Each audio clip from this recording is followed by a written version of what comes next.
What's up everyone, Chase Kaufman here with yet another episode of Great Lanes Bowling News. First off, myself and the crew are really appreciating all the support we've gotten so far, so continue to support us and hit that subscribe button if you haven't already. Today we're going to be talking with a collegiate coach, we're going to be looking at some future tournaments, and we're going to be going over some tournament results along with some honor scores. This week I talked to another collegiate coach in the state of Michigan, Mr. Doug Spicer. Doug is the head men's bowling coach at Concordia University, and we talked about his school, what he looks for in a recruit, and his thoughts about bowling at the next level. So I'm here with Doug Spicer. Doug, you just officially added Hunter Fletcher of Grand Blanc High School to your team, so tell me a little bit about Hunter, why you recruited him, and kind of what you look for in a recruit overall. Hunter is a very interesting guy. I met him at Junior Gold, and I just liked his attitude. Nothing seems to bother him. Very competitive, never gives up, patient, and I like his form. You're number one. I'm the kind of coach that if I go recruit somebody, I don't really look at scores. I look at their form. I look at how they act. If they're in competition, I watch that.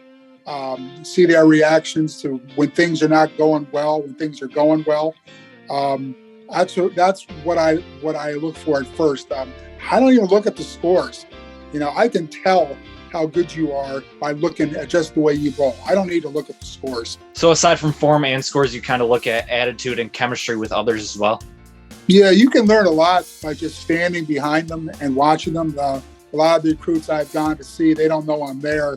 And I'll stand there for a while and just watch them and see how they react, see how they interact, with their teammates, with the opposition. It's very, very interesting. I look for team players. I don't look for individual players. I mean, you can be a great individual player, but if you're not going to interact and mesh with the team, it's not going to help me. I need team players, and as well as I do, you go long enough. Barnes Tech was as successful as they were back in the day. You were there. You had a lot of good players, but your chemistry was so good, and that's what I look for now. And our chemistry up in Concordia is getting better and better and better. So now, kind of moving away from the bowling to the schooling, how important is it for a recruit to focus on the academic side when choosing a school? Well, that's a good question. I'm in Ohio, right now, and I came in to see my father-in-law, but I also came in to see a recruit in Ohio. And we sat down tonight for about a half hour. And the first thing we talked about was school. And I told him, I said, I love your game. I watched him for a while. I said, I love this game. And I asked him, what are you going into in college? And he wasn't really sure. He said a few things. And I said, look, I want you as a bowler, but I said, student, you're always a student first. Don't pick a school because of bowling. Pick a school because it has what you want to go into. And I told him, I said, one day after you're out of school, bowling will be secondary, and the field that you've chosen, you'll be going in, you'll be getting a job, you'll have to support yourself, possibly a family and kids. I said, that's what's important. I said, if you can fit bowling in with that, great. But I said, if the school that you're looking at doesn't have what you want academically, I'll send you somewhere else. And in the past, Chase, you know this as well as I do, Concordia does not have engineering. And when I would recruit kids with engineering and I didn't have it, I would send them to Lawrence Tech, Indiana Tech. Those are the programs that are good. And I'm just honest with the kids. I don't lie. I'm upfront with them all the time. Now, tell me a little bit about Concordia. What do kids like most about the school? And then how can a student contact you if they want to possibly bowl for Concordia? Some of the things that they like, the atmosphere there. Concordia is not a big school. There's only about maybe 1,100 kids. It's a small school. I like to tell the kids when I see them, I say it's big enough where you get to know everybody, but not everybody knows your business. It's an intimate setting. The learning there is at a premium. What I like about it and what I tell all my recruits is Concordia is different than a big school. Big school, you can get lost. At Concordia, you go to class, you have trouble, you stuck on something, you can go right across the hallway. that's where all your professors are. And it's easy to get instruction, it's easy to get help, because no matter how smart you are, sooner or later there's something that you're going to get stuck on.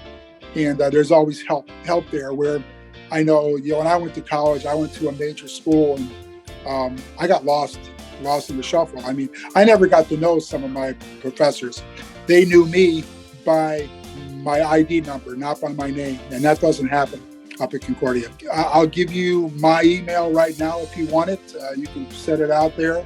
Sure. It's douglas.spicer@cuaa.edu. Feel free to email me. Once you email me, I will contact you, and we'll start a dialogue, and we go from there. Anybody that's interested, I encourage them to come and visit the school, come see the campus, come walk the campus, see the whole school, from the dorms to the library to the gym, everywhere. Although we won't have our first high school rankings until February 5th, which of course we'll give you right here on Great Lanes Bowling News, we do have some college bowling rankings to go over. USBC's rankings are determined by a point system that takes your top 10 events into account, and as of January 23rd, they look like this. Powerhouse and last season's national champs, Wichita State sits atop the leaderboard, followed by St. Ambrose University, University of Tennessee Southern in third, our neighbors to the south, Indiana Tech in fourth, and McKendree University out of Illinois in fifth. Now looking at the women's side of the power rankings on bowl.com, last year's top team Wichita State is also currently the team to beat this year as well. Mount Mercy not far behind though. St. Francis of Illinois is in third, followed by Michigan's own Lawrence Tech Blue Devils in fourth, and University of Pikeville sits in fifth. If you'd like, you can check out these rankings for yourself at collegebowling.bowl.com. The tournaments keep rolling along, so the results keep rolling in as well. Let's take a look at them. Starting with the Macomb Varsity Championships, the girls singles tournament started the weekend off, where Kayla Taffanelli of Warren Woods Tower led qualifying with an 878.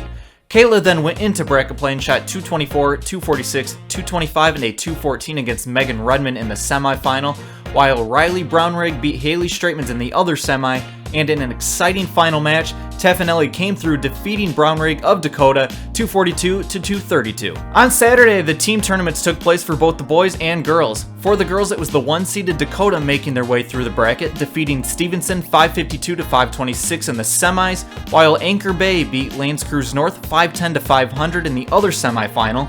But in the finals, Dakota would remain on top, where they took down Anchor Bay in a close 3-game series, 513 to 511. Boys division now, Lakeview qualified as the 1 seed. However, after winning their first 2 matches, they were stopped short in the semis by Henry Ford High School, 629 to 568. In the other semifinal, Dakota, the 2 seed, ended the 11 seed De La Salle's run, 615 to 489. And in the finals, as did the girls, Dakota emerged triumphant, beating Henry Ford 621 to 545. Now for the boys singles tournament, Andrew Martin led qualifying with a 998 for 4. You may remember him from our last video. Martin of Henry Ford High School recently committed to Weber International Florida. Well, Andrew achieved perfection in the very first game of qualifying. Let's take a look. One time, Martin!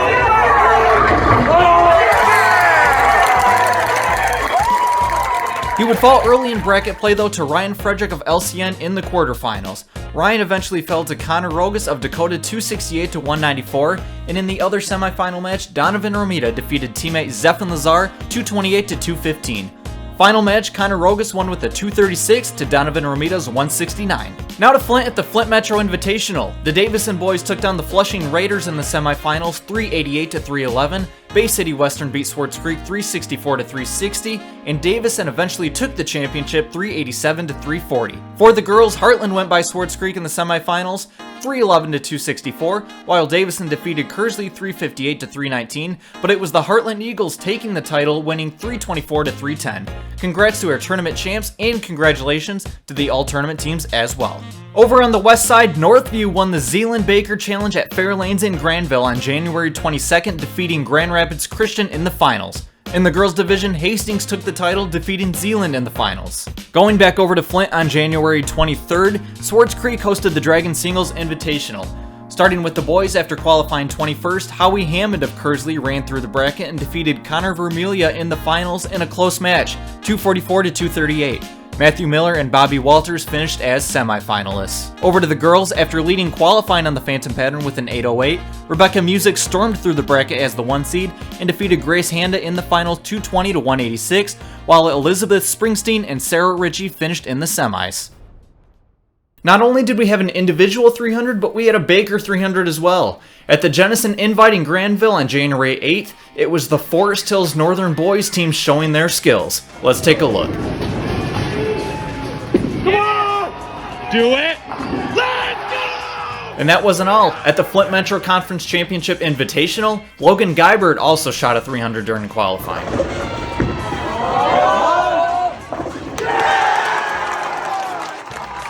And most recently, Joe Mertz of Davison High School was perfect in the first game of the Cardinals match on Tuesday, January 25th against Saginaw Heritage. Let's take a look at how that one went down as well.